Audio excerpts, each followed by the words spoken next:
The Knights of Arthur by Frederik Pohl. Chapter 1. There was three of us. I mean, if you count Arthur. We split up to avoid attracting attention.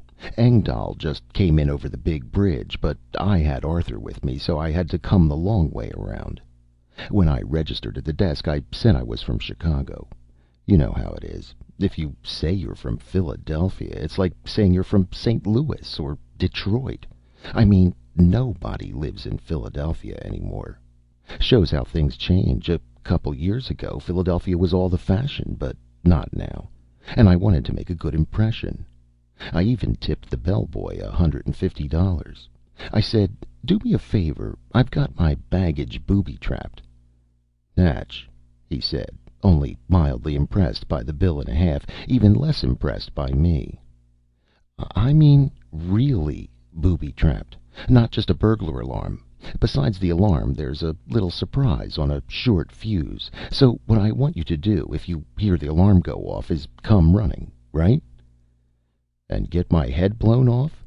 He slammed my bags onto the floor. "Mister, you can take your damn money and... Wait a minute, friend." I passed over another $100. "Please? It's only a shaped charge. It won't hurt anything except anybody who messes around, see? But I don't want it to go off. So you come running when you hear the alarm and scare him away and..." "No." But he was less positive. I gave him $200 more, and he said grudgingly, "All right, if I hear it. Say, what's in there that's worth all that trouble?" "Papers," I lied. He leered. "Sure." "No fooling. It's just personal stuff, not worth a penny to anybody but me, understand? So don't get any ideas." He said in an injured tone, "Mister, naturally the staff won't bother your stuff. What kind of a hotel do you think this is?" Of course, I said, but I knew he was lying because I knew what kind of hotel it was. The staff was there only because being there gave them a chance to knock down more money than they could make any other way. What other kind of hotel was there? Anyway, the way to keep the staff on my side was bribery, and when he left I figured I had him at least temporarily bought. He promised to keep an eye on the room, and he would be on duty for 4 more hours, which gave me plenty of time for my errands. I made sure Arthur was plugged in and cleaned myself up. They had water running. New York's very good that way. They always have water running. It was even hot, or nearly hot. I let the shower splash over me for a while because there was a lot of dust and dirt from the Bronx that I had to get off me. The way it looked, hardly anybody had been up that way since it happened. I dried myself, got dressed, and looked out the window. We were fairly high up, 15th floor. I could see the Hudson and the big bridge up north of us. There was a huge cloud of smoke coming from somewhere near the bridge on the other side of the river, but outside of that everything looked normal. You would have thought there were people in all those houses. Even the streets looked pretty good until you noticed that hardly any of the cars were moving. I opened the little bag and loaded my pockets with enough money to run my errands. At the door I stopped and called over my shoulder to Arthur. "Don't worry if I'm gone an hour or so. I'll be back." I didn't wait for an answer. That would have been pointless under the circumstances. After Philadelphia, this place seemed to be bustling with activity. There were 4 or 5 people in the lobby and a couple dozen more out in the street. I tarried at the desk for several reasons. In the first place, I was expecting Vern Engdahl to try to contact me, and I didn't want him messing with the luggage, not while Arthur might get nervous. So I told the desk clerk that in case anybody came inquiring for Mr. Schlapfer, which was the name I was using, my real name being Sam Dunlap, he was to be told that on no account he was to go to my room, but to wait in the lobby, and in any case I would be back in an hour. "Sure," said the desk clerk, holding out his hand. I crossed it with paper. "One other thing," I said. "I need to buy an electric typewriter and some other stuff. Where can I get them?" "PX," he said promptly. "PX?" "What used to be Macy's," he explained. "You go out that door and turn right. It's only about a block. You'll see the sign." Thanks. That cost me 100 more, but it was worth it. After all, money wasn't a problem. Not when we had just come from Philadelphia. The big sign read PX, but it wasn't big enough to hide an older sign underneath that said Macy's. I looked it over from across the street. Somebody had organized it pretty well. I had to admire them. I mean, I don't like New York. Wouldn't live there if you gave me the place. But it showed a sort of go-getting spirit. It was no easy job getting a full staff together to run a department store operation when any city the size of New York must have a couple thousand stores. You know what I mean? It's like running a hotel or anything else.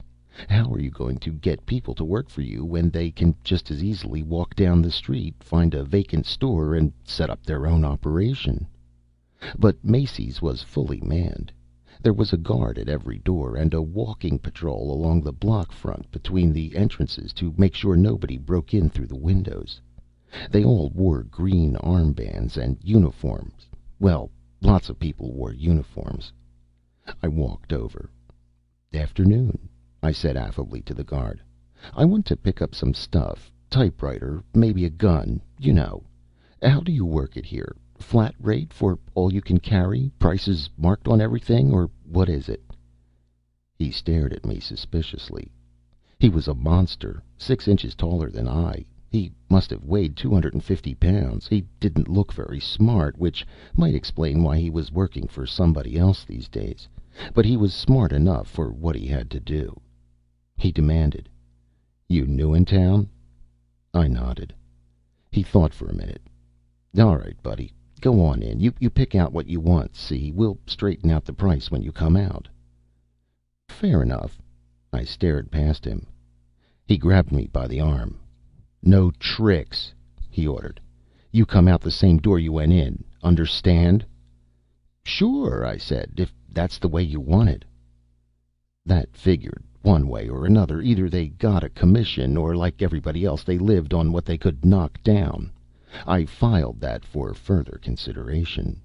Inside, the store smelled pretty bad. It wasn't just rot, though there was plenty of that.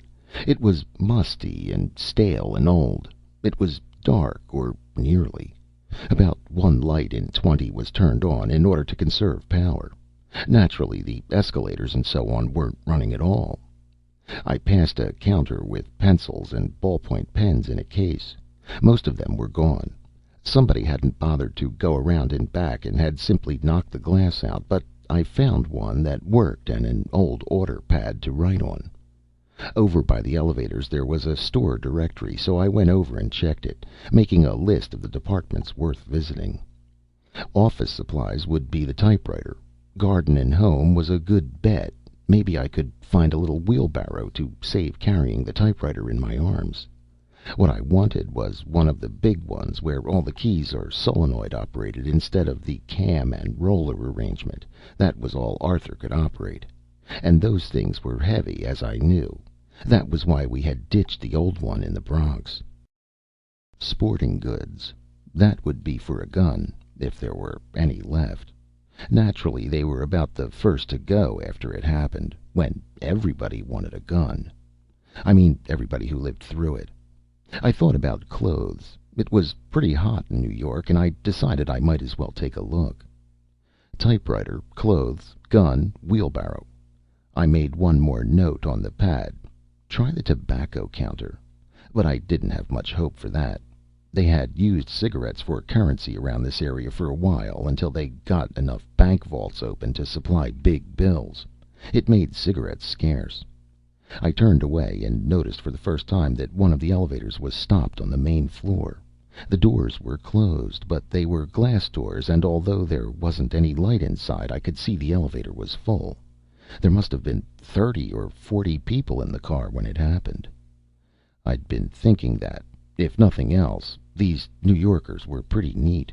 I mean, if you don't count the Bronx. But here were 30 or 40 skeletons that nobody had even bothered to clear away.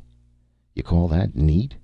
Right in plain view on the ground floor where everybody who came into the place would be sure to go? I mean, if it had been on one of the upper floors, what difference would it have made?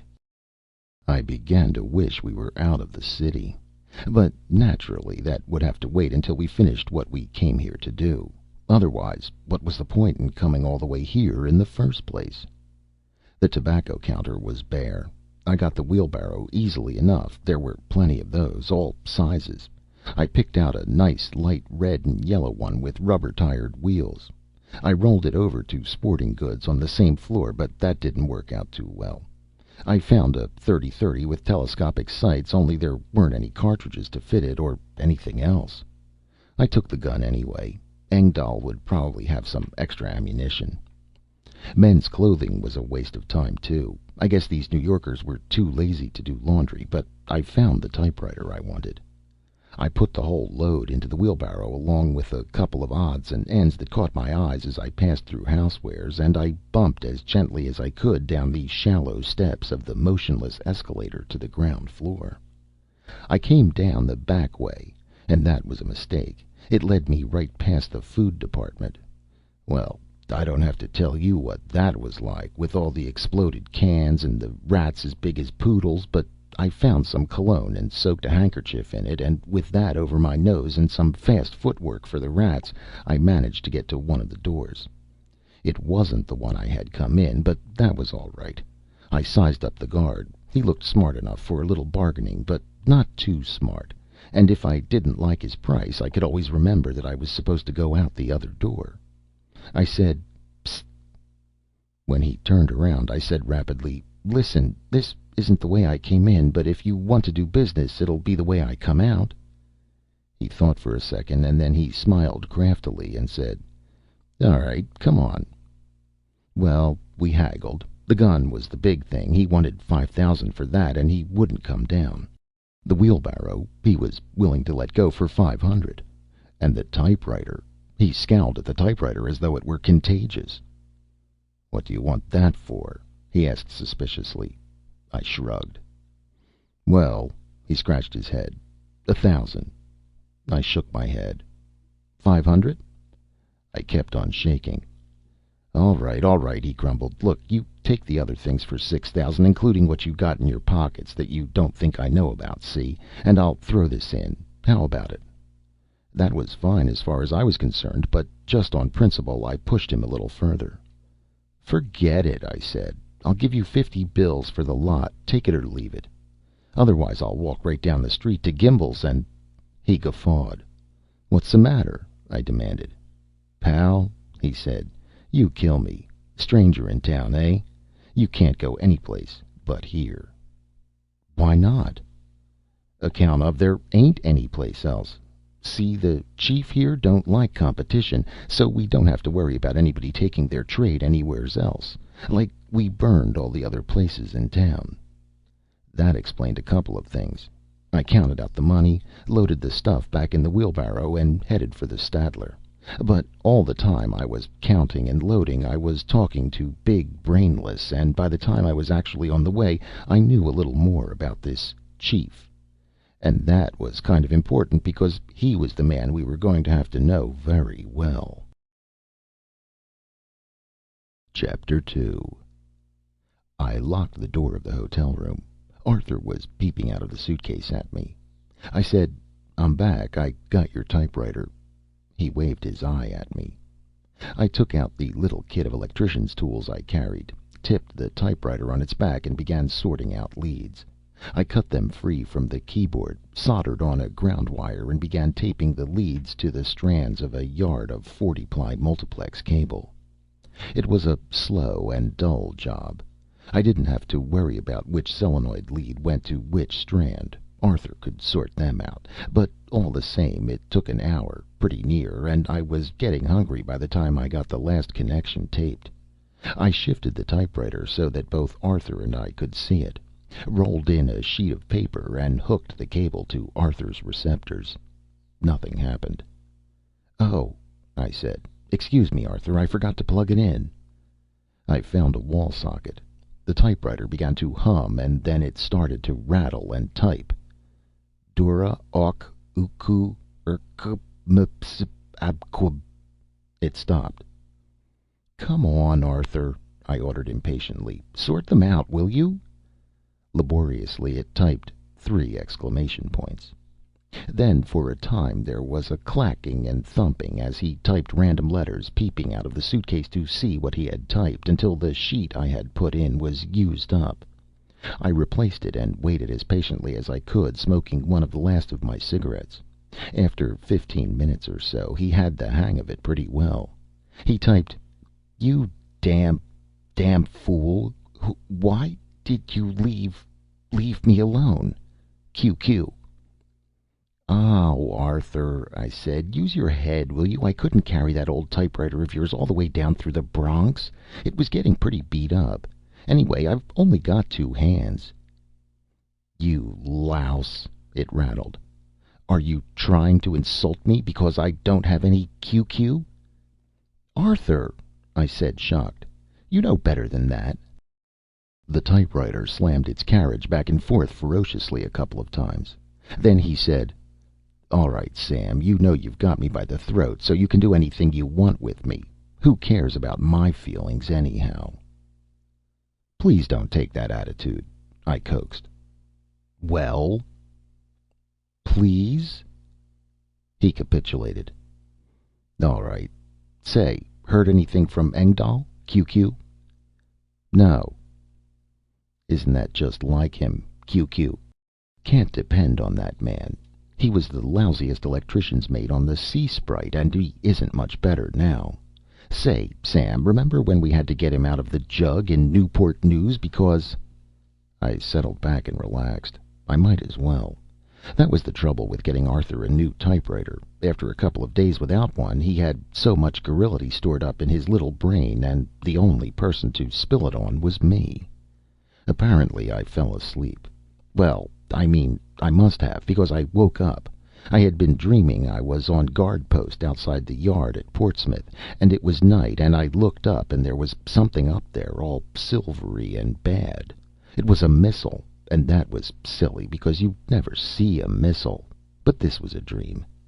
And the thing burst, like a Roman candle flaring out, all sorts of comet trails of light, and then the whole sky was full of bright and colored snow, little tiny flakes of light coming down, a mist of light radiation dropping like dew, and it was so pretty, and I took a deep breath, and my lungs burned out like slow fire, and I coughed myself to death with the explosions of the missile banging against my flaming ears. Well, it was a dream. It probably wasn't like that at all, and if it had been, I wasn't there to see it, because I was tucked away safe under 120 fathoms of Atlantic water. All of us were on the Sea Sprite. But it was a bad dream, and it bothered me, even when I woke up and found that the banging explosions of the missiles were the noise of Arthur's typewriter carriage crashing furiously back and forth. He peeped out of the suitcase and saw that I was awake. He demanded, "How can you fall asleep when we're in a place like this? QQ. Anything could happen, Sam. I know you don't care what happens to me, but for your own sake you shouldn't—" "Oh, dry up," I said. Being awake, I remembered that I was hungry. There was still no sign of Engdahl or the others, but that wasn't too surprising. They hadn't known exactly when we would arrive. I wished I had thought to bring some food back to the room. It looked like long waiting, and I wouldn't want to leave Arthur alone. After all, he was partly right. I thought of the telephone. On the off chance that it might work, I picked it up. Amazing! A voice from the desk answered. I crossed my fingers and said, "Room service?" The voice answered amiably enough. "Hold on, buddy. I'll see if they answer." Clicking, and a good long wait. Then a new voice said, "What do you want?" There was no sense pressing my luck by asking for anything like a complete meal. I would be lucky if I got a sandwich. I said, "Please, may I have a Spam sandwich on rye crisp and some coffee for room 1541? "Please, you go to hell," the voice snarled. "What do you think this is, some damn delicatessen? You want liquor? We'll get you liquor. That's what room service is for." I hung up. What was the use of arguing? Arthur was clacking peevishly. "What's the matter, Sam? You thinking of your belly again? QQ?" "You would be if you—" I started, and then stopped. Arthur's feelings were delicate enough already. I mean, Suppose that all you had left of what you were born with was a brain in a kind of sardine can. Wouldn't you be sensitive? Well, Arthur was more sensitive than you would be, believe me. Of course, it was his own foolish fault. I mean, you don't get a prosthetic tank unless you die by accident or something like that, because if it's disease, they usually can't save even the brain. The phone rang again. It was the desk clerk. "Say, did you get what you wanted?" he asked chummily. "No." "Oh, too bad," he said, but cheerfully. "Listen, buddy, I forgot to tell you before that Miss Engdahl you were expecting, she's on her way up." I dropped the phone onto the cradle. "Arthur," I yelled, "keep quiet for a while. Trouble." He clacked once, and the typewriter shut itself off. I jumped for the door of the bathroom, cursing the fact that I didn't have cartridges for the gun. Still, empty or not, it would have to do. I ducked behind the bathroom door, in the shadows covering the hall door. Because there were two things wrong with what the desk clerk had told me.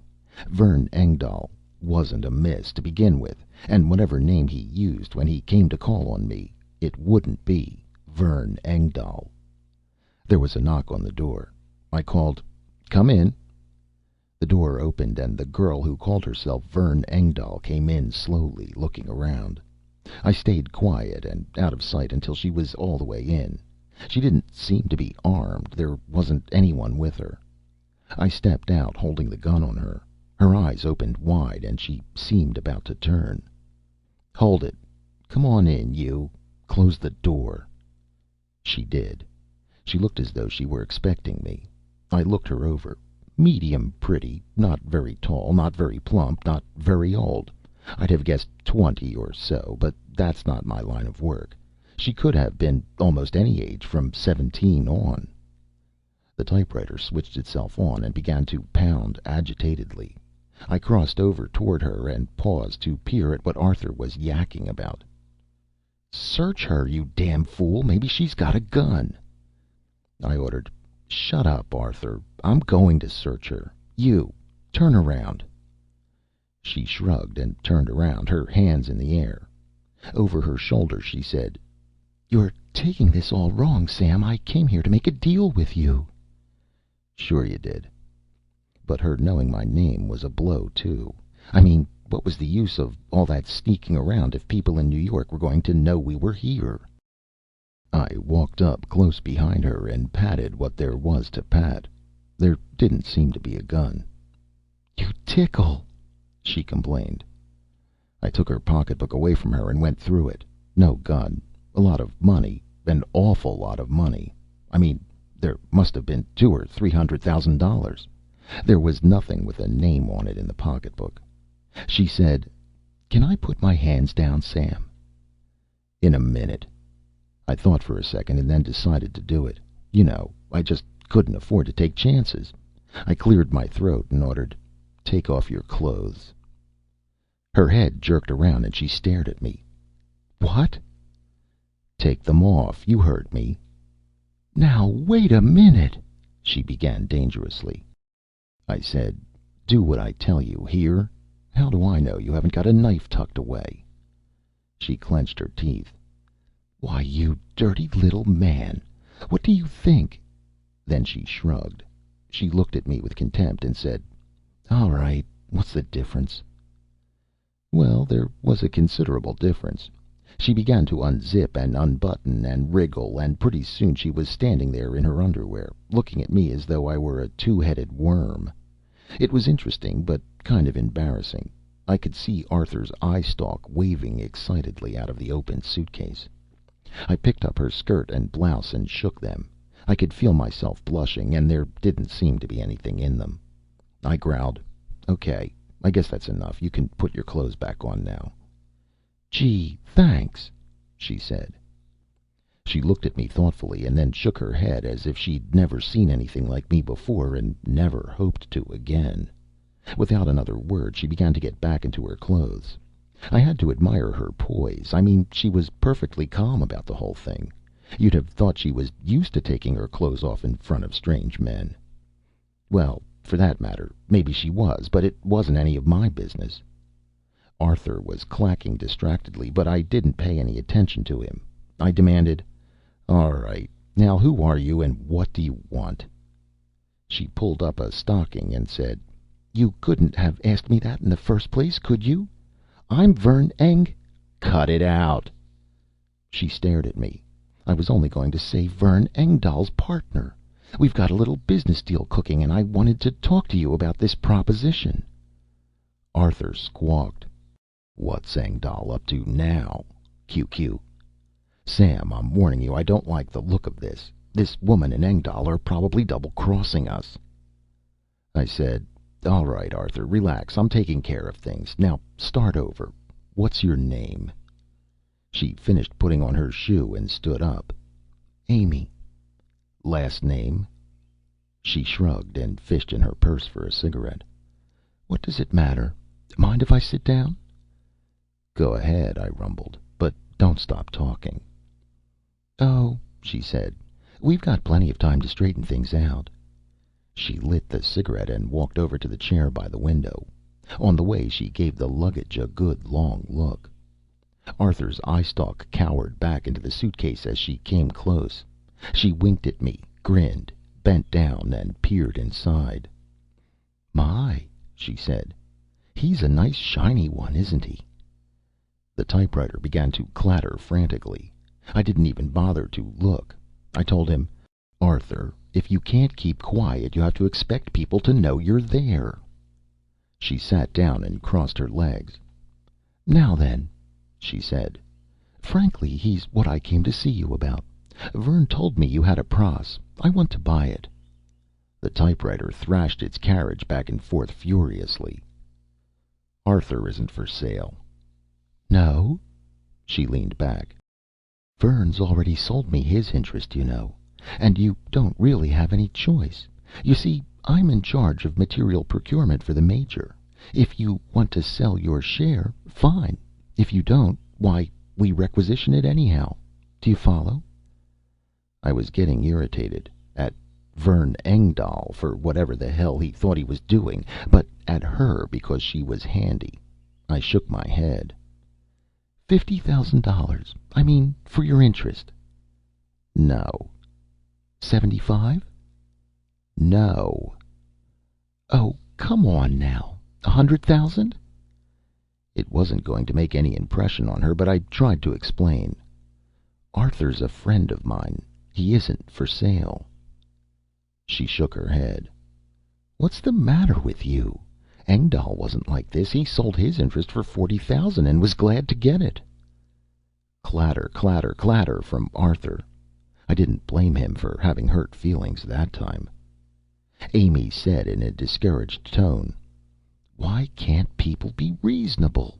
The Major doesn't like it when people aren't reasonable." I lowered the gun and cleared my throat. "He doesn't?" I asked, cueing her. I wanted to hear more about this Major, who seemed to have the city pretty well under his thumb. "No, he doesn't."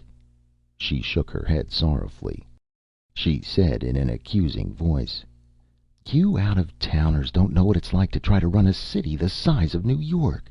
There are 15,000 people here. Do you know that?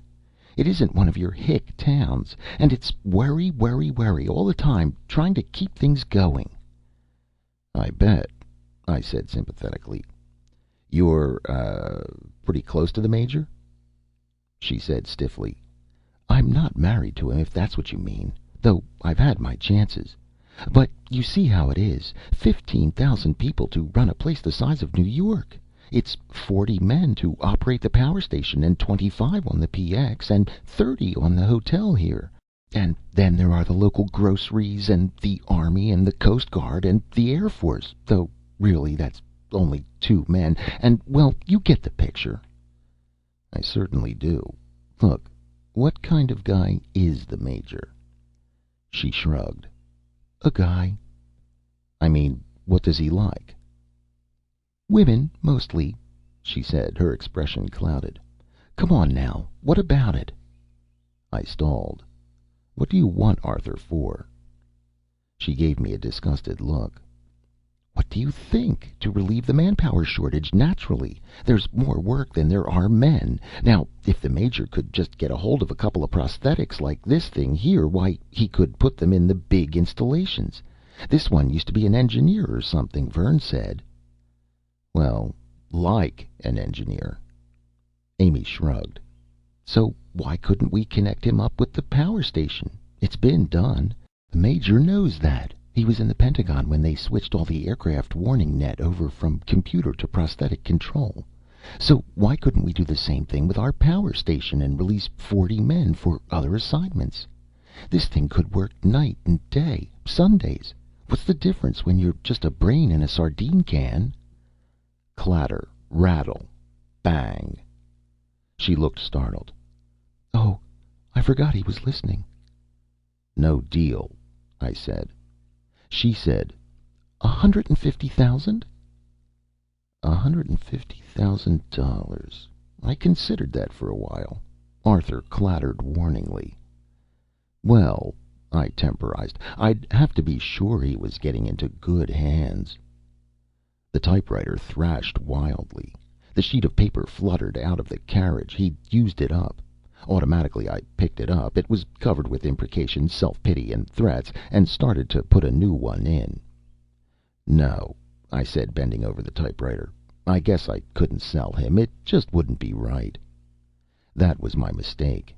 It was the wrong time for me to say that, because I had taken my eyes off her. The room bent over and clouted me. I half turned, not more than a fraction conscious, and saw this Amy girl behind me with the shoe still in her hand, raised to give me another blackjacking on the skull. The shoe came down, and it must have weighed more than it looked, and even the fractional bit of consciousness went crashing away. Chapter 3. I have to tell you about Vern Engdahl. We were all from the Sea Sprite, of course, me and Vern and even Arthur. The thing about Vern is that he was the lowest ranking one of us all, only an electrician's mate third. I mean, when anybody paid any attention to things like that, and yet he was pretty much doing the thinking for the rest of us. Coming to New York was his idea. He told us that was the only place we could get what we wanted. Well, as long as we were carrying Arthur along with us, we pretty much needed Vern, because he was the one who knew how to keep the lash-up going. You've got no idea what kind of pumps and plumbing go into a prosthetic tank until you've seen one opened up, and naturally Arthur didn't want any breakdowns without somebody around to fix things up. The Sea Sprite, maybe you know, was one of the old liquid sodium reactor subs. Too slow for combat duty, but as big as a barn. So they made it a hospital ship. We were cruising deep when the missiles hit, and of course, when we came up, there wasn't much for a hospital ship to do. I mean, there isn't any sense fooling around with anybody who's taken a good deep breath of fallout. So we went back to Newport News to see what had happened, and we found out what had happened. And there wasn't anything much to do except pay off the crew and let them go. But the three of us stuck together. Why not? It wasn't as if we had any families to go back to anymore. Vern just loved all this stuff.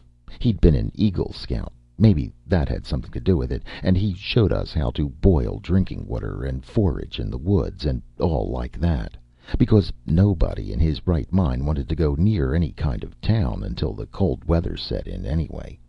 And it was always Vern telling us what to do, ironing out our troubles. It worked out, except that there was this one thing. Vern had bright ideas, but he didn't always tell us what they were. So I wasn't so very surprised when I came to. I mean, there I was, tied up with this girl, Amy, standing over me, holding the gun like a club. Evidently she'd found out that there weren't any cartridges. And in a couple of minutes there was a knock on the door, and she yelled, "Come in." And in came Vern. And the man who was with him had to be somebody important, because there were 8 or 10 other men crowding in close behind. I didn't need to look at the oak leaves on his shoulders to realize that here was the chief, the fellow who ran this town, the Major. It was just the kind of thing Vern would do. Vern said, with the look on his face that made strange officers wonder why this poor, persecuted man had been forced to spend so much time in the brig: "Now, Major, I'm sure we can straighten all this out. Would you mind leaving me alone with my friend here for a moment?" The Major teetered on his heels, thinking. He was a tall, youngish, bald type with a long, worried, horse-like face. He said, "Do you think we should?" "I guarantee there'll be no trouble, Major," Vern promised. The Major pulled at his little mustache. "Very well," he said. "Amy, you come along." "We'll be right here, Major," Vern said reassuringly, escorting him to the door. "You bet you will," said the Major, and tittered. Bring that gun along with you, Amy, and be sure this man knows that we have bullets." They closed the door. Arthur had been cowering in his suitcase, but now his eye stalk peeped out, and the rattling and clattering from that typewriter sounded like the Battle of the Bulge. I demanded, "Come on, Vern, what's this all about?" Vern said, "How much did they offer you?" Clatter, bang, bang. I peeked, and Arthur was saying, "Warned you, Sam, that Engdahl was up to tricks. Please, Sam, please, please, please hit him on the head, knock him out. He must have a gun, so get it and shoot our way out of here."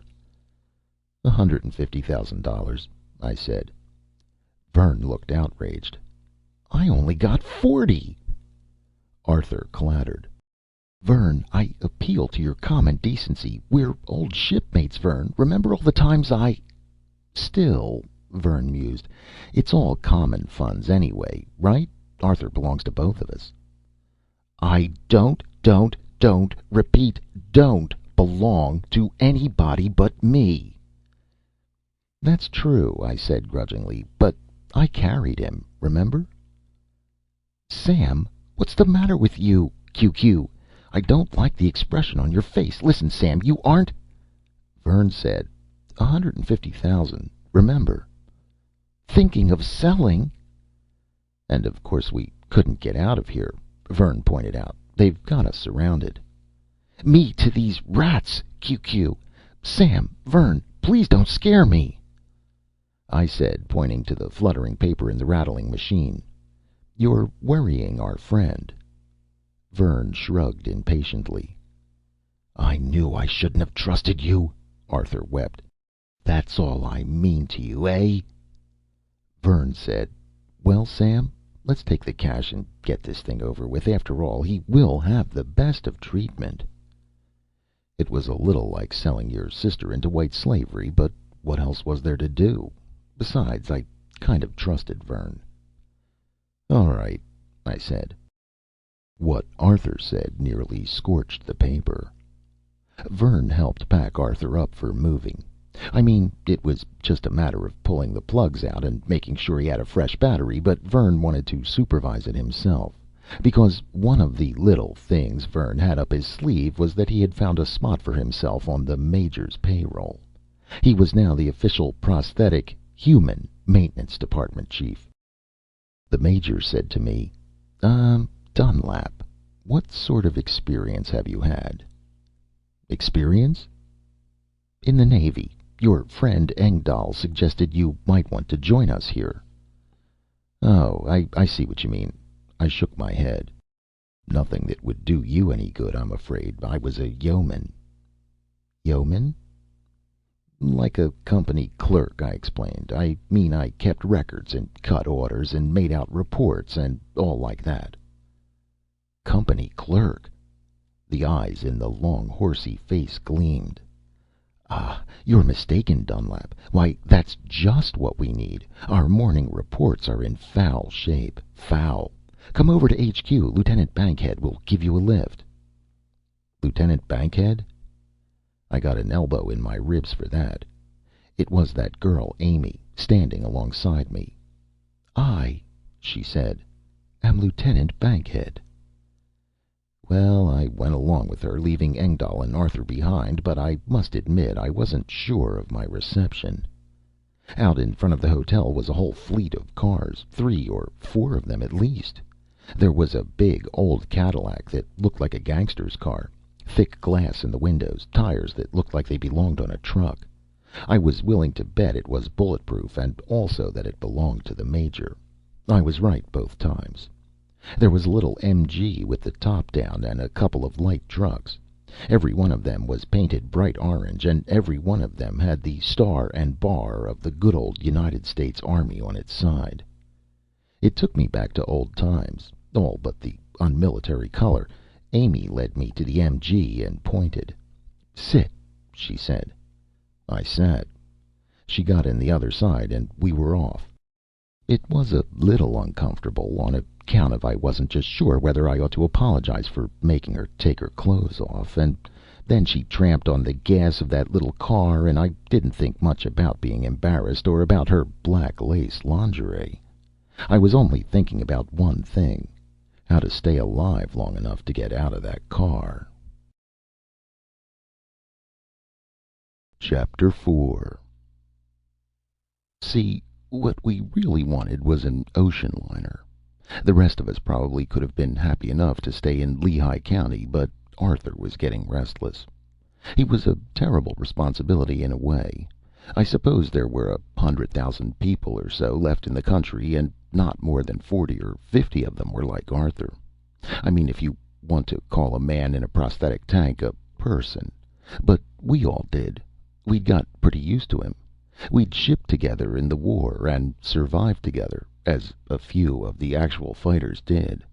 Those who were lucky enough to be underwater or high in the air when the ICBMs landed, and as few civilians did. I mean, there wasn't much chance for surviving for anybody who happened to be breathing the open air when it happened. I mean, you can do just so much about making a clean H-bomb, and if you cut out the long-life fission products, the short-life ones get pretty deadly. Anyway, there wasn't much damage, except, of course, that everybody was dead. All the surface vessels lost their crews, all the population of the cities were gone, and so then when Arthur slipped on the gangplank coming into Newport News and broke his fool neck, why, we had the whole staff of the Sea Sprite to work on him. I mean, what else did the surgeons have to do? Of course, that was a long time ago. But we'd stayed together. We headed for the farm country around Allentown, Pennsylvania, because Arthur and Vern Engdahl claimed to know it pretty well. I think maybe they had some hope of finding family or friends, but naturally there wasn't any of that. And when you got into the inland towns, there hadn't been much of an attempt to clean them up. At least the big cities and the ports had been gone over, in some spots anyway, by burial squads. Although when we finally decided to move out and went to Philadelphia, well, let's be fair, there had been fighting around there after the big fight. Anyway, that wasn't so very uncommon. That was one of the reasons that for a long time, 4 or 5 years at any rate, we stayed away from big cities. We holed up in a big farmhouse in Lehigh County. It had its own generator from a little stream, and that took care of Arthur's power needs. And the previous occupants had been just crazy about stashing away food. There was enough to last a century, and that took care of the two of us. We appreciated that. We even took the old folks out and gave them a decent burial. I mean, they'd all been in the family car, so we just had to tow it to a gravel pit and push it in. The place had its own well with an electric pump and a hot water system. Oh, it was nice. I was sorry to leave it, but frankly, Arthur was driving us nuts. We never could make the television work. Maybe there weren't any stations near enough, but we pulled in a couple of radio stations pretty well, and Arthur got a big charge out of listening to them. See, he could hear 4 or 5 at a time, and I suppose that made him feel better than the rest of us. He heard that the big cities were cleaned up, and every one of them seemed to want immigrants. They were pleading all the time, like the TV set and vacuum cleaner people used to do in the old days. They guaranteed we'd like it if we only came to live in Philly or Richmond or Baltimore or wherever. And I guess Arthur kind of hoped we might find another pros, and then, well, Engdahl came up with this idea of an ocean liner. It figured, I mean, you get out in the middle of the ocean, and what's the difference, what it's like on land? And it especially appealed to Arthur because he wanted to do some surface sailing. He never had when he was real. I mean, when he had arms and legs like anybody else. He'd gone right into the undersea service the minute he got out of school. And, well, sailing was what Arthur knew something about, and I suppose even a prosthetic man wants to feel useful. It was like Amy said. He could be hooked up to an automated factory. Or to a ship. HQ for the Major's temporary military government, that's what the sign said, was on the 91st floor of the Empire State Building, and right there that tells you something about the man. I mean, you know how much power it takes to run those elevators all the way up to the top? But the Major must have liked being able to look down on everybody else. Amy Bankhead conducted me to his office and sat me down to wait for His Military Excellency to arrive. She filled me in on him to some degree. He'd been an absolute nothing before the war, but he had a reserve commission in the Air Force, and when things began to look sticky, they'd called him up and put him in a missile master control point underground somewhere up around Ossining. He was the duty officer when it happened, and naturally he hadn't noticed anything like an enemy aircraft, and naturally the anti-missile missiles were still rusting in their racks all around the city. But since the place had been operating on sealed ventilation, the duty complement could stay there until the short half-life radioisotopes wore themselves out. And then the Major found out that he was not only in charge of the 14 men and women of his division at the center. He was ranking United States military establishment officer farther than the eye could see. So he beat it fast as he could for New York, because what Army officer doesn't dream about being stationed in New York? And he set up his temporary military government. That was 9 years ago. If there hadn't been plenty to go around, I don't suppose he would have lasted a week. None of these city chiefs would have. But as things were, he was in on the ground floor, and as newcomers trickled into the city, his boys already had things nicely organized. It was a soft touch. Well, we were about a week getting settled in New York, and things were looking pretty good.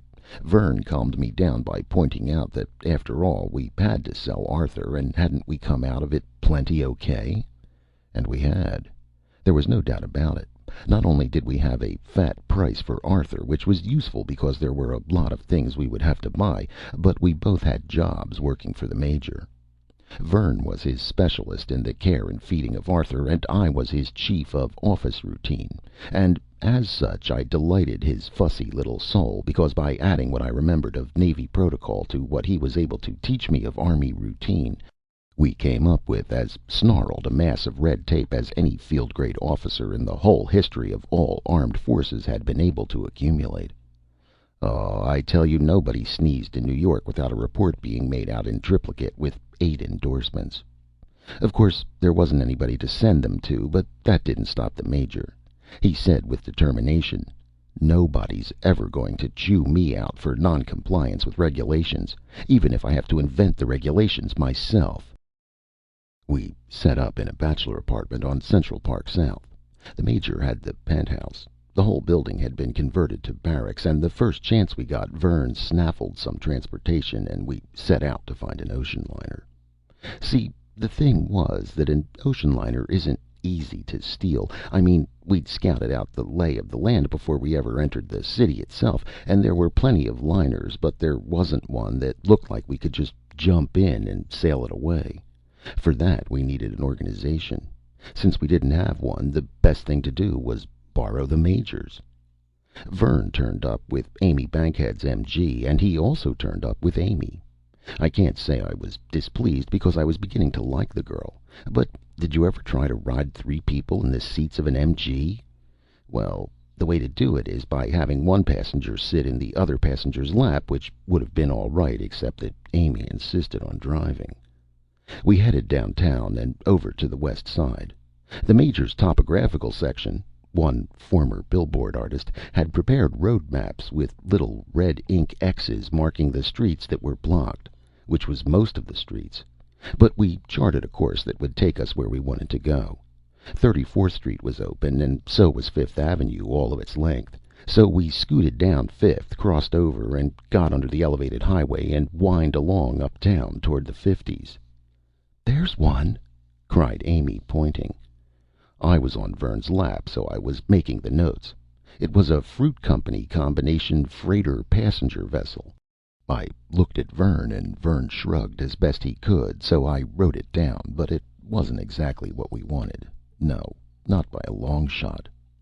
Still, the thing to do was to survey our resources, and then we could pick the one we liked best. We went all the way up to the end of the big ship docks, and then turned and came back down all the way to the battery. It wasn't pleasure driving exactly. Half a dozen times we had to get out the map and detour around impenetrable jams of stalled and empty cars. Or, anyway, if they weren't exactly empty, the people in them were no longer in shape to get out of our way. But we made it. We counted 16 ships in dock that looked as though they might do for our purposes. We had to rule out the newer ones and the reconverted jobs. I mean, after all, U-235 just lasts so long, and you can steam around the world on a walnut shell of it, or whatever it is, but you can't store it. So we had to stick with the ships that were powered with conventional fuel, and on consideration only oil at that. But that left 16, as I say. Some of them, though, had suffered visibly from being left unattended for nearly a decade, so that for our purposes they might as well have been abandoned in the middle of the Atlantic. We didn't have the equipment or ambition to do any great amount of salvage work. The Empress of Britain would have been a pretty good bet, for instance, except that it was lying at pretty nearly a 45-degree angle in its berth. So was the United States, and so was the Caronia. The Stockholm was straight enough, but I took a good look, and only one tier of portholes was showing above the water. Evidently it had settled nice and even, but it was on the bottom all the same. Well, that mud sucks with a fine, tight grip, and we weren't going to try to loosen it. All in all, 11 of the 16 ships were out of commission just from what we could see by driving by. Vern and I looked at each other. We stood by the MG while Amy sprawled her legs over the side and waited for us to make up our minds. "Not good, Sam," said Vern, looking worried. I said, "Well, that still leaves 5. There's the Vulcania, the Cristobal." "Too small." "All right. The Manhattan, the Liberté, and the Queen Elizabeth." Amy looked up, her eyes gleaming. "Where's the question?" she demanded. "Naturally, it's the Queen." I tried to explain. "Please, Amy, leave these things to us, will you?" "But the Major won't settle for anything but the best." "The Major?" I glanced at Vern, who wouldn't meet my eyes. "Well," I said, "look at the problems, Amy. First, we have to check it over. Maybe it's been burned out. How do we know? Maybe the channel isn't even deep enough to float it anymore. How do we know? Where are we going to get the oil for it?" "We'll get the oil," Amy said cheerfully. "And what if the channel isn't deep enough?" "She'll float," Amy promised. "At high tide, anyway. Even if the channel hasn't been dredged in 10 years." I shrugged and gave up. What was the use of arguing? We drove back to the Queen Elizabeth, and I had to admit that there was a certain attraction about that big old dowager. We all got out and strolled down the pier, looking over as much as we could see. The pier had never been cleaned out. It bothered me a little. I mean, I don't like skeletons much, but Amy didn't seem to mind. The Queen must have just docked when it happened, because you could still see bony queues as though they were waiting for customs inspection. Some of the bags had been opened and the contents scattered around. Naturally, somebody was bound to think of looting the Queen. But there were as many that hadn't been touched as that had been opened, and the whole thing had the look of an amateur attempt. And that was all to the good, because the fewer persons who had boarded the Queen in the decade since it happened, the more chance of our finding it in usable shape. Amy saw a gangplank still up, and with cries of girlish glee she ran aboard. I plucked at Vern's sleeve. "You," I said, "what's this about the Major won't settle for less than?" He said, "Aw, Sam, I had to tell her something, didn't I?" "But what about the Major?" He said patiently, You don't understand. It's all part of my plan, see? The Major is the big thing here, and he's got a birthday coming up next month. Well, the way I put it to Amy, we'll fix him up with a yacht as a birthday present, see? And of course, when it's all fixed up and ready to lift anchor."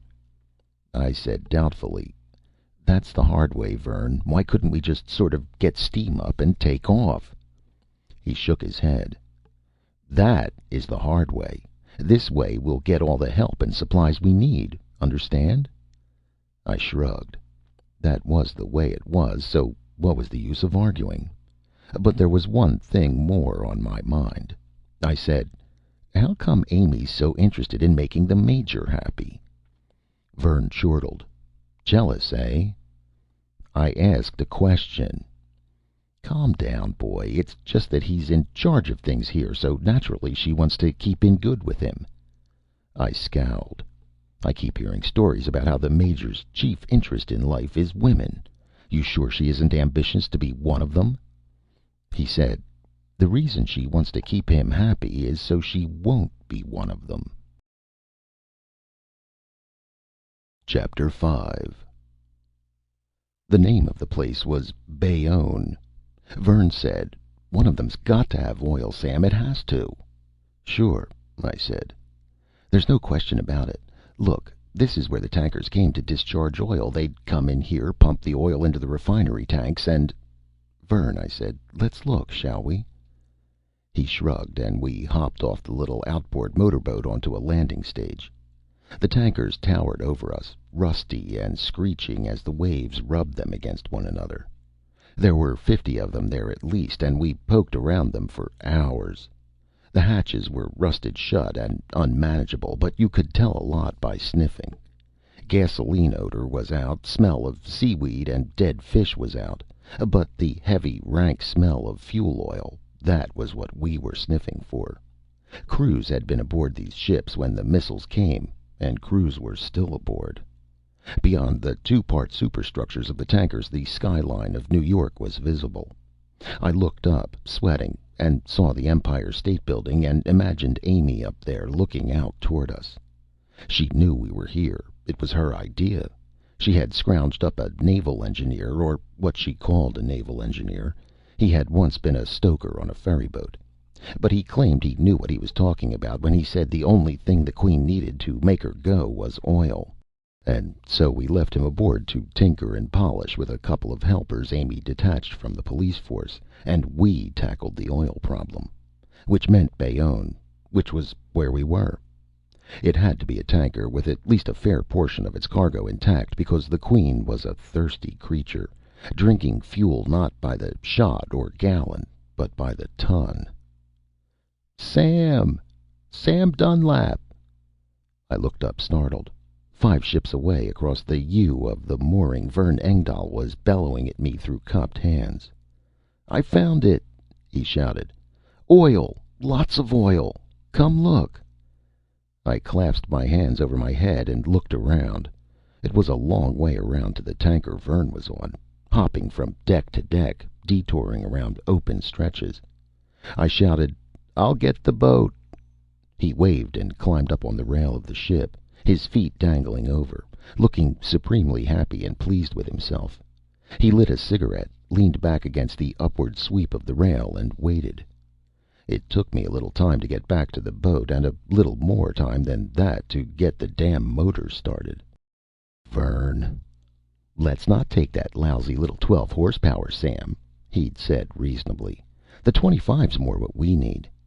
And maybe it was, but none of the motors had been started in most of a decade, and the 25 was just that much harder to start now. I struggled over it, swearing for 20 minutes or more. The tanker by whose side we had tied up began to swing toward me as the tide changed to outgoing. For a moment there I was counting seconds, expecting to have to make a jump for it before the big red steel flank squeezed the little outboard flat against the piles. But I got it started just about in time. I squeezed out of the trap with not much more than a yard to spare, and threaded my way into open water. There was a large threatening sound, like an enormous slow cough. I rounded the stern of the last tanker between me and open water, and looked into the eye of a fire-breathing dragon. Vern and his cigarettes.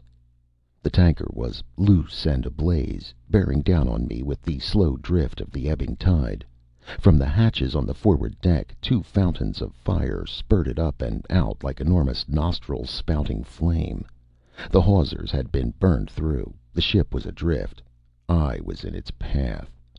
And so was the frantically splashing figure of Vern Engdahl, trying desperately to swim out of the way in the water before it. What kept it from blowing up in our faces I will never know, unless it was the pressure in the tanks forcing the flame out, but it didn't, not just then. Not until I had Engdahl aboard and we were out in the middle of the Hudson staring back. And then it went up all right. All at once, like a missile or a volcano. And there had been 50 tankers in that one mooring, but there weren't any more, or not in shape for us to use. I looked at Engdahl. He said defensively, "Honest, Sam, I thought it was oil. It smelled like oil. How was I to know?" "Shut up," I said. He shrugged, injured. "But it's all right, Sam. No fooling. There are plenty of other tankers around. Plenty down by the Amboys, maybe moored out in the channel. There must be. We'll find them." "No," I said. "You will." And that was all I said, because I am forgiving by nature, but I thought a great deal more. Surprisingly, though, he did find a tanker with a full load the very next day. It became a question of getting the tanker to the Queen. I left that part up to Vern, since he claimed to be able to handle it. It took him 2 weeks. First it was finding the tanker, then it was locating a tug in shape to move, then it was finding someone to pilot the tug. Then it was waiting for a clear and windless day, because the pilot he found had got all his experience sailing starboats on Long Island Sound. And then it was easing the tanker out of Newark Bay into the channel, down to the pier in the North River. Oh, it was work, and no fooling. I enjoyed it very much, because I didn't have to do it. But I had enough to keep me busy at that. I found a man who claimed he used to be a radio engineer, and if he was an engineer, I was Albert Einstein's mother, but at least he knew which end of a soldering iron was hot. There was no need for any great skill, since there weren't going to be very many vessels to communicate with. Things began to move. The advantage of a ship like the Queen for our purposes was that the thing was pretty well automated to start out with. I mean, never mind what the seafaring unions required in the way of flesh and blood personnel. What it came down to was that one man in the bridge or wheelhouse could pretty well make any part of the ship go or not go. The engine room telegraph wasn't hooked up to control the engines, no.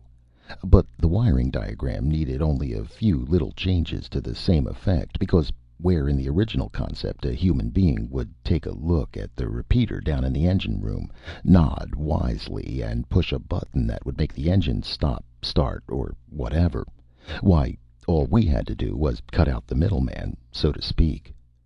Our genius of the soldering iron replaced flesh and blood with some wiring, and presto, we had centralized engine control. The steering was even easier. Steering was a matter of electronic control and servo motors to begin with.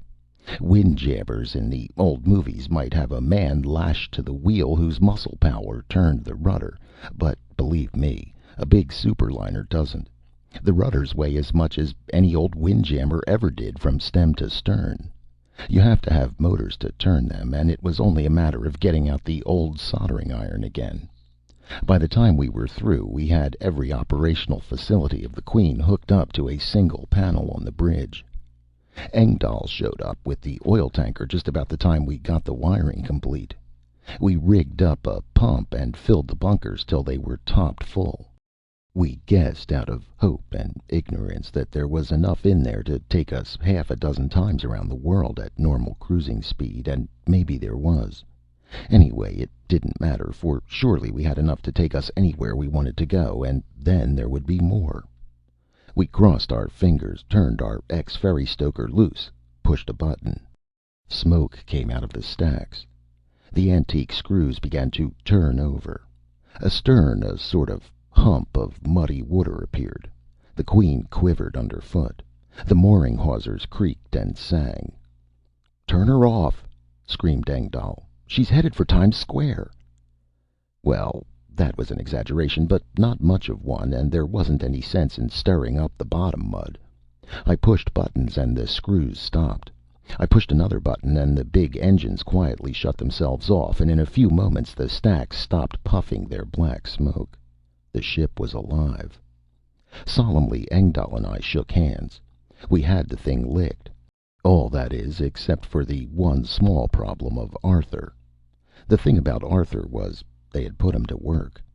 It was in the power station, just as Amy had said, and Arthur didn't like it.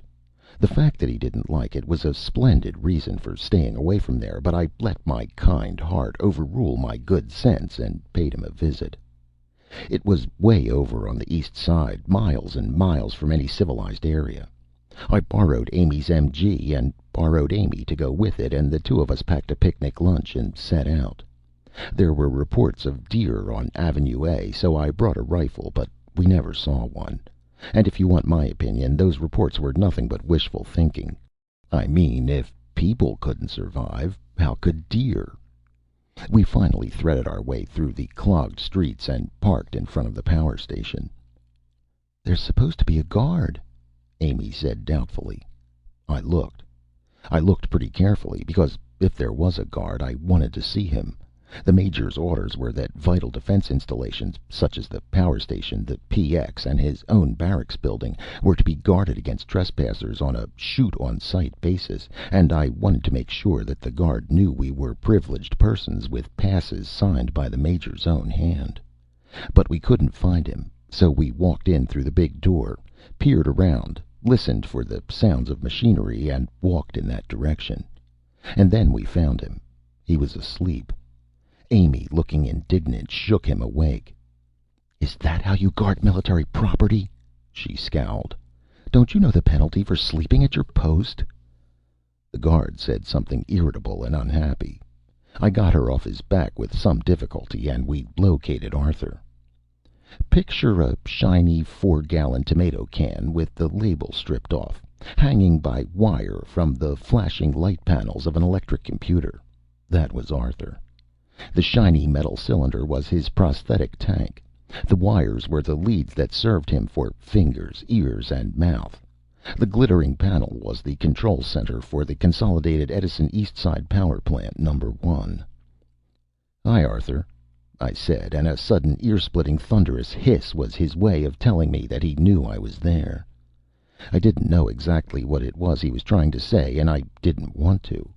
Fortune spares me few painful moments, and I accept with gratitude the ones it does. The Major's boys hadn't bothered to bring Arthur's typewriter along.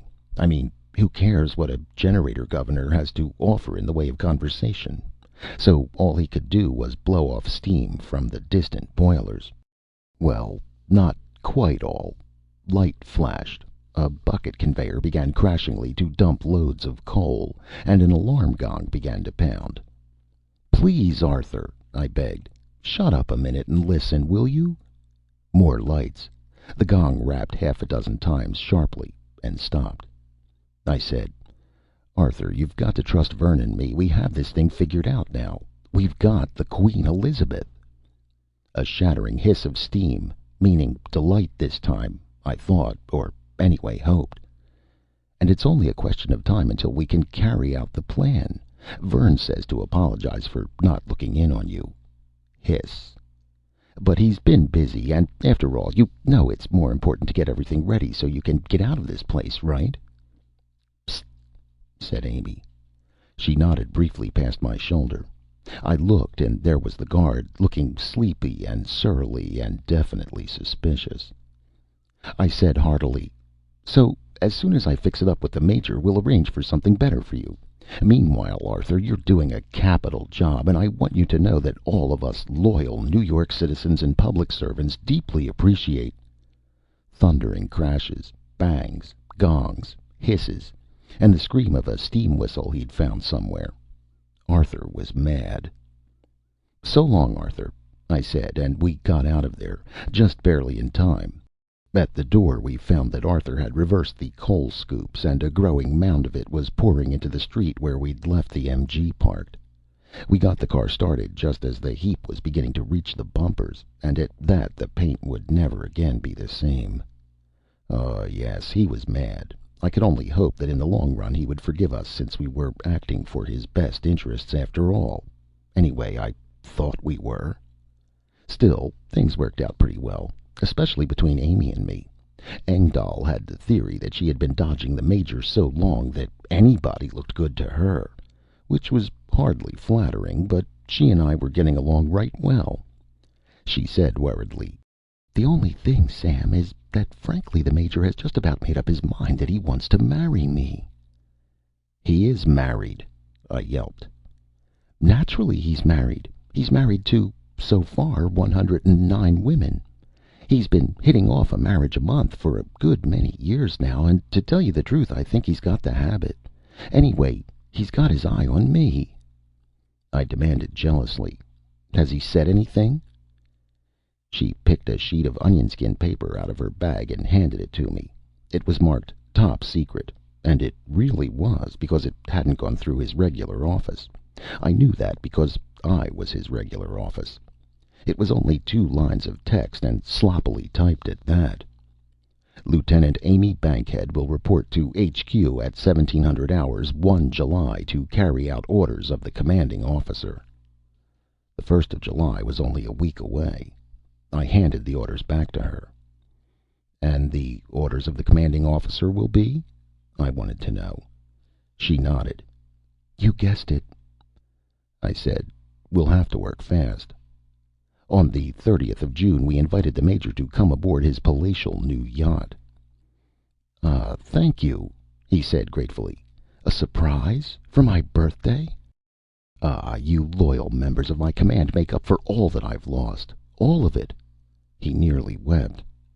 I said, "Sir, the pleasure is all ours," and backed out of his presence. What's more, I meant every word. It was a select party of slightly over 100. All of the wives were there, barring 20 or 30 who were in disfavor. Still, that left over 80. The Major brought half a dozen of his favorite officers. His bodyguard and our crew added up to a total of 30 men. We were set up to feed 150 and to provide liquor for twice that many, so it looked like a nice friendly brawl. I mean, we had our radio operator handing out highballs as the guests stepped on board. The Major was touched and delighted. It was exactly the kind of party he liked. He came up the gangplank with his face one great beaming smile. "Eat, drink," he cried. "Ah, and be merry." He stretched out his hands to Amy, standing by behind the radio op. "For tomorrow we wed," he added, and sentimentally kissed his proposed bride. I cleared my throat. "How about inspecting the ship, Major?" I interrupted. "Plenty of time for that, my boy," he said. "Plenty of time for that." But he let go of Amy and looked around him. Well, it was worth looking at. Those Englishmen really knew how to build a luxury liner. God rest them. The girls began roaming around. It was a hot day and late afternoon, and the girls began discarding jackets and boleros, and that began to annoy the Major. Cover up there," he ordered one of his wives. "You two there. What's your name? Put that blouse back on." It gave him something to think about. He was a very jealous man, Amy had said, and when you stop to think about it, a jealous man with 109 wives to be jealous of really has a job. Anyway, he was busy watching his wives and keeping his military cabinet and his bodyguard busy too, and that made him too busy to notice when I tipped the high sign to Vern and took off. Chapter 6. In Consolidated Edison's big power plant, the guard was friendly. "I hear the Major's over on your boat, pal. Big doings. Got a lot of the girls there, eh?" He bent, sniggering, to look at my pass. "That's right, pal," I said, and slugged him. Arthur screamed at me with a shrill blast of steam as I came in, but only once. I wasn't there for conversation. I began ripping apart his comfy little home of steel braces and copper wires, and it didn't take much more than a minute before I had him free. And that was very fortunate, because although I had tied up the guard, I hadn't done it very well, and it was just about the time I had Arthur's steel case tucked under my arm that I heard a yelling and bellowing from down the stairs. The guard had got free. "Keep calm, Arthur," I ordered sharply. "We'll get out of this. Don't you worry." But He wasn't worried, or anyway didn't show it since he couldn't. I was the one who was worried. I was up on the second floor of the plant, in the control center, with only one stairway going down that I knew about, and that one thoroughly guarded by a man with a grudge against me. I had Arthur and no weapon, and I hadn't a doubt in the world that there were other guards around and that my friend would have them after me before long. Problem. I took a deep breath and swallowed and considered jumping out the window, but it wasn't far enough to the ground. Feet pounded up the stairs, more than two of them. With Arthur dragging me down on one side, I hurried fast as I could along the steel galleries that surrounded the biggest boiler. It was a nice choice of alternatives. If I stayed quiet, they would find me. If I ran, they would hear me, and then find me. But ahead there was... what? Something. A flight of stairs, it looked like. Going out, and yes, up. Up. But I was already on the second floor. "Hey, you!" somebody bellowed from behind me. I didn't stop to consider. I ran. It wasn't steps, not exactly. It was a chain of coal scoops on a long derrick arm, a moving bucket arrangement for unloading fuel from barges. It didn't go up, though, and more important, it went out. The bucket arm was stretched across the clogged roadway below to a loading tower that hung over the water. If I could get there, I might be able to get down. If I could get down... yes, I could see it. There were 3 or 4 mahogany motor launches tied to the foot of the tower, and nobody around. I looked over my shoulder and didn't like what I saw, and scuttled up that chain of enormous buckets like a roach on a washboard, one hand for me and one hand for Arthur. Thank heaven I had a good lead on my pursuers. I needed it. I was on the bucket chain while they were still almost a city block behind me along the galleries. I was halfway across the roadway, afraid to look down, before they reached the butt end of the chain. Clash, clatter, clank. The bucket under me jerked and clattered and nearly threw me into the street. One of those jokers had turned on the conveyor. It was a good trick, all right, but not quite in time. I made a flying jump and I was on the tower. I didn't stop to thumb my nose at them, but I thought of it. I was down those steel steps, breathing like a spouting whale in a minute flat, and jumping out across the concrete, coal-smeared yard toward the moored launches. Quickly enough, I guess, but with nothing at all to spare, because although I hadn't seen anyone there, there was a guard. He popped out of a doorway, blinking foolishly, and overhead the guards at the conveyor belt were screaming at him. It took him a second to figure out what was going on, and by that time I was in a launch, cast off the rope, kicked it free, and fumbled for the starting button. It took me several seconds to realize that a rope was required, that, in fact, there was no button, and by then I was floating yards away. But the pudgy, pop-eyed guard was also in a launch, and he didn't have to fumble. He knew. He got his motor started a fraction of a second before me, and there he was, coming at me, set to ram, or so it looked. I wrenched at the wheel and brought the boat hard over, but he swerved too at the last moment and brought up something that looked a little like a spear and a little like a sickle, and turned out to be a boat hook. I ducked just in time. It sizzled over my head as he swung and crashed against the windshield. Hunks of safety glass splashed out over the forward deck, but better that than my head. Boat hooks? Hey, I had a boat hook too. If he didn't have another weapon, I was perfectly willing to play. I'd been sitting and taking it long enough, and I was very much attracted to the idea of fighting back. The guard recovered his balance, swore at me, fought the wheel around, and came back. We both curved out toward the center of the East River in intersecting arcs. We closed. He swung first. I ducked, and from a crouch, while he was off balance, I caught him in the shoulder with the hook. He made a mighty splash. I throttled down the motor long enough to see that he was still conscious. "Touché, Buster," I said, and set course for the return trip down around the foot of Manhattan back toward the Queen. It took a while, but that was all right. It gave everybody a nice long time to get plastered. I sneaked aboard carrying Arthur and turned him over to Vern. Then I rejoined the Major. He was making an inspection tour of the ship, What he called an inspection, after his fashion. He peered into the engine rooms and said, "Ah, fine." He stared at the generators that were turning over and nodded when I explained we needed them for power, for lights and everything, and said, "Ah, of course." He opened a couple of stateroom doors at random and said, "Ah, nice." And he went up on the flying bridge with me and such of his officers as still could walk, and said, "Ah."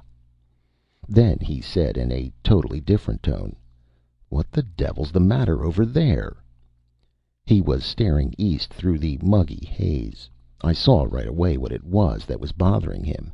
Easy, because I knew where to look. The power plant way over on the east side was billowing smoke. "Where's Vern Engdahl? That gadget of his isn't working right." "You mean Arthur?" "I mean that brain in a bottle. It's Engdahl's responsibility, you know." Vern came up out of the wheelhouse and cleared his throat. "Major," he said earnestly, "I think there's some trouble over there. Maybe you ought to go look for yourself." "Trouble?" "I, hear there's been power failures," Vern said lamely. "Don't you think you ought to inspect it? I mean, just in case there's something serious." The Major stared at him frostily, and then his mood changed. He took a drink from the glass in his hand, quickly finishing it off. "Ah," he said, "hell with it. Why spoil a good party? If there are going to be power failures, why, let them be. That's my motto." Vern and I looked at each other. He shrugged slightly, meaning, "Well, we tried." And I shrugged slightly, meaning, "What did you expect?" And then he glanced upward, meaning, "Take a look at what's there." But I didn't really have to look, because I heard what it was. In fact, I'd been hearing it for some time. It was the Major's entire Air Force, 2 helicopters, swirling around us at an average altitude of 100 feet or so. They showed up bright against the gathering clouds overhead, and I looked at them with considerable interest. Partly because I considered it an even money bet that one of them would be playing crumple fender with our stacks. Partly because I had an idea that they were not there solely for show. I said to the Major, "Chief, aren't they coming a little close? I mean, it's your ship and all, but what if one of them takes a spill into the bridge while you're here?" He grinned. "They know better," he bragged. Besides, I want them close. I mean, if anything went wrong." I said in a tone that showed as much deep hurt as I could manage, "Sir, what could go wrong?" "Oh, you know." He patted my shoulder limply. "Ah, no offense?" he asked. I shook my head. "Well," I said, "let's go below." All of it was done carefully, carefully as could be. The only thing was we forgot about the typewriters. We got everybody, or as near as we could, into the grand salon where the food was, and right there on the table at the end of the hall was one of the typewriters clacking away. Vern had rigged them up with rolls of paper instead of sheets, and maybe that was ingenious, but it was also a headache just then, because the typewriter was banging out, "Left 4, 13, 14, and 21 boilers with a full head of steam and the safety valves locked. Boy, I tell you, when those things let go, you're going to hear a noise that'll knock your hat off." The Major inquired politely, "Something to do with the ship?" "Oh, that," said Vern. "Yeah, just a little, something to do with the ship. Say, Major, here's the bar. Real Scotch, see? Look at the label." The Major glanced at him with faint contempt. Well, he'd had the pick of the greatest collection of high-priced liquor stores in the world for 10 years, so no wonder. But he allowed Vern to press a drink on him. And the typewriter kept rattling. "Looks like rain any minute now. Hoo, boy, I'm glad I won't be in those whirlybirds when the storm starts.